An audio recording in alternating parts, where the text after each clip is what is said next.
plus de chances que le Bloc ait 35 sièges que de chances que Pierre Poilievre soit premier ministre du Canada. Là. C'est un grand choix pour les Canadiens. Est-ce qu'ils veulent un quatrième mandat libéral ou est-ce qu'ils veulent du vrai changement? On cherche les votes des Canadiens. On cherche le soutien des Canadiens. It's easy to vote, it's great to vote, get out and vote. On est à l'aube, donc, de la dernière semaine de campagne électorale et on va se pencher ce matin sur l'image des chefs, les pièges à éviter aussi pour cette dernière ligne droite. Alors, j'accueille les stratèges en communication, Isabelle Verge et Marilyn Lévesque. Bonjour, vous deux. Bonjour. Bonjour. Alors, dernière semaine, donc, après 4 semaines quand même, comment les chefs devraient aborder, avec quel élan ils devraient aborder cette dernière semaine, Isabelle? Bien, c'est le dernier droit et donc il est hyper important. Et bien que les sondages nous disent qu'environ 70 des électeurs ont déjà choisi pour qui ils allaient voter, reste qu'il ne faut rien prendre pour acquis en politique. 24 heures, c'est une semaine, on le sait. Et aussi que dans cette dernière semaine-là, souvent, les gens sont plus intéressés parce que justement, c'est l'heure des bilans. Si on ne s'est pas intéressé au début de la campagne, là, c'est le temps, le scrutin est bientôt, on va devoir choisir pour qui voter. Donc, il y a des gens qui vont entrer et qui vont s'intéresser à cette campagne-là, qui vont être curieux à partir de cette semaine. Ce qui va être important aussi cette semaine, puis on le voit aujourd'hui, ça commence, les partis vont déposer leur cadre financier.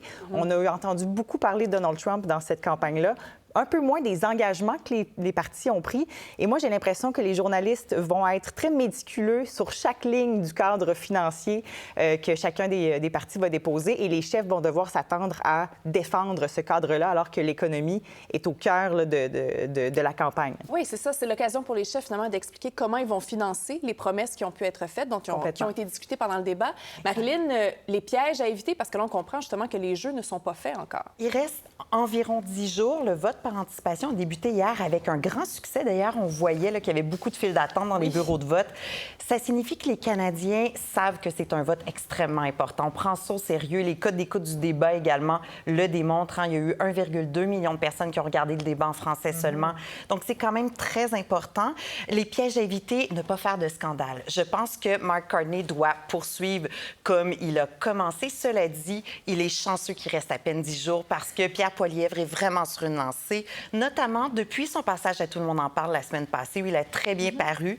Pierre Poilievre, ici au Québec, sa maîtrise du français, contrairement à celle de Mark Carney, est un avantage pour lui, mais ça sera, à mon avis, trop peu, trop tard. Mais on ne le sait pas, puisque les sondages nous ont vraiment démontré dans les dernières années que c'était peut-être moins efficace que dans le passé, quoique les grandes firmes de sondage ont dit que depuis, elles avaient un peu révisé leur méthode. Alors, on verra. Il n'y a rien d'acquis encore. Les jeux ne sont pas faits et peut-être même un gouvernement minoritaire, ça serait évidemment probable. Oui, c'est ça. Depuis le début, on en parle, le fait que la durée de cette campagne pourrait justement favoriser peut-être un Mark Carney, éviter les faux pas. Alors, on le voit maintenant, alors qu'on arrive déjà, on est à 9 jours du scrutin, là, finalement. Ce qui a retenu l'attention cette semaine, c'est tout ce qui s'est passé avec la commission des débats. D'abord, le fait que le débat en français était prévu le jour d'un match décisif pour le Canadien, l'annulation de la présence des Verts le jour même, ensuite de ça, la présence de Rebel News et même le point de presse qui a été annulé lors du dernier débat, celui en anglais. Isabelle, qu'est-ce que vous avez pensé de la gestion de crise de la commission qui s'est retrouvée vraiment en eau trouble? Bien, pour moi, la réputation de la commission est vraiment... elle est à risque. Parce que, pour la simple et bonne raison que la seule raison d'être de cette commission-là, c'est faire en sorte que ce débat-là, cet exercice-là se passe bien. Et ça s'est pas bien passé. Et je suis allée voir sur le site. Et sur le site de la commission, il est écrit que, et je cite, « La commission s'engage à servir au mieux l'intérêt public et à rendre les débats des chefs plus prévisibles, fiables et stables. » Donc, ils n'ont pas coché leurs propres critères, ils n'ont pas été assez rigoureux et c'est leur responsabilité de l'être. Et leur réputation est tellement remise en question qu'on questionne finalement leur raison d'être à cette commission-là. Et on parle à partir de là, qu'est-ce qu'on fait? Je pense qu'il faut se poser des questions. Sérieuse question, mais il faut aussi arriver avec des actions parce que c'est pas un problème de communication, là, c'est vraiment un problème d'action. Et après ça, il faut qu'ils tentent d'arriver avec un plan d'action qui convainc le plus les Canadiens que ce genre de situation-là ne va pas se reproduire parce que les débats, c'est important. Et les points de presse après les débats, c'est un exercice démocratique et journalistique hyper important. Donc, la commission se doit de remplir sa mission qui est d'offrir aux personnes qui payent d'ailleurs pour que cette commission-là existe un débat puis un exercice aussi rigoureux qu'il est est important. Oui, c'est ça, parce qu'effectivement, il y a bien des observateurs qui ont remis en question l'existence même de la commission. Elle a été vertement critiquée par le chef du Bloc québécois, Mark Carney aussi, qui a dit, bien, écoutez, va falloir voir, justement, peut-être avoir une réflexion. Le NPD aussi demande une certaine réflexion. Marilyn, comment vous trouvez qu'elle s'en est sortie cette semaine, la commission, avec ses explications? Ça a été très difficile, évidemment. J'aurais cru qu'après la crise du débat hier et avant-hier, il y aurait eu d'autres sorties publiques. Pourtant, ça a été silencieux. Rien fait du tout. Ils ont probablement décidé de mettre toute la lumière sur les candidats et de ne pas effectivement leur faire de l'ombre. Cela dit, je suis tout à fait d'accord avec Isabelle, il faudra une remise en question profonde. Et ce qui m'attriste un peu, c'est que la désinformation, parce que dans le cas de Rebel News, on parle de désinformation, ça fait longtemps qu'on sait que ça nous pend au nez. Hein? Depuis l'arrivée en politique de Donald Trump en 2016, tout ce qui s'appelle fausses nouvelles est au cœur du débat. Tout ce qui s'appelle médias d'extrême droite est au cœur du débat. Et là, on les a invités à notre table sans le vouloir. Et comment on fait maintenant pour gérer tout ça? C'est une question importante pour notre démocratie qui aurait dû être posée avant que le problème s'adresse parce qu'on savait que ça s'en venait. Malheureusement, rien n'a été fait. Et là, je pense qu'il faudra vraiment, vraiment mettre les bouchées doubles là, pour intervenir rapidement pour plus que des situations comme ça se produisent.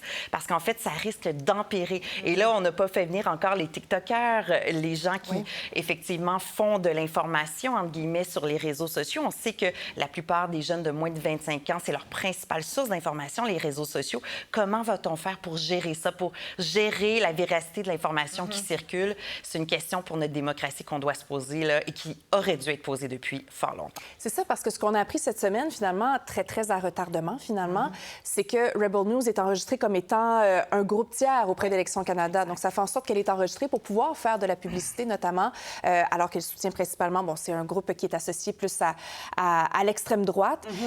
Ça fait se questionner, donc, sur la place des médias plus militants dans tout l'écosystème. Puis je pense qu'il faut se poser la question de c'est quoi la place qu'on laisse à ces organisations-là, parce que c'est une tendance lourde aux États-Unis, on le voit à la Maison-Blanche, et il faut se poser la question pour avoir des balises claires pour la suite.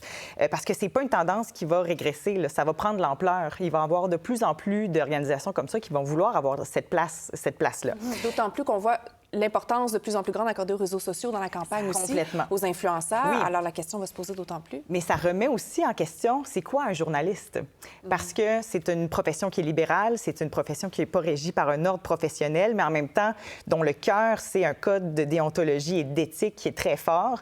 Donc, pour moi, il va falloir statuer. Est-ce que ce sera la voie juridique qui va statuer ou autre chose? Je ne sais pas, mais c'est clair qu'on est en droit de se poser la question, pourquoi Rebel News, qui a comme objectif, et c'est très clair, d'influencer l'issue de ce vote-là, se ramasse avec 5 accréditations quand même et pose des questions dans une salle de presse à la suite d'un débat qui est super important. Donc, c'est clair qu'on peut se poser des questions puis qu'il faut falloir que ce soit bien cadré pour la suite. Oui, pour la prochaine élection. Marilyn, j'aimerais vous entendre parce que, bon, pendant la soirée du débat, justement, un débat en français, on a vu des images de François Legault qui arrivait au Centre Bell, en fait, là, pendant le débat. Donc, on comprend qu'il n'était pas nécessairement à l'écoute à ce moment-là. Est-ce qu'il l'a écouté par la suite? C'est possible. Mais quand même, l'image, est-ce que vous trouvez que ça envoyait un message, le fait de voir le premier ministre du Québec qui n'était pas devant sa télé? J'ai envie de vous dire, c'est le style François Legault. Il nous a habitués un peu à ça. Il aime être près de la population. Il aime, justement, aussi mettre de la lumière sur lui. Hein? C'était pas son débat, là.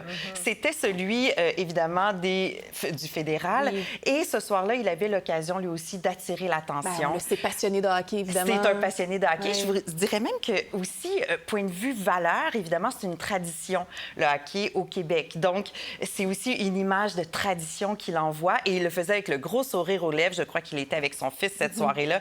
Je pense pas qu'il avait en tête de dire « Oh, je devrais être à la maison en train de regarder le débat. » De toute façon, il a promis effectivement qu'il le regarderait après. Mais c'est vraiment signé François Legault. Il aime être au cœur de l'action.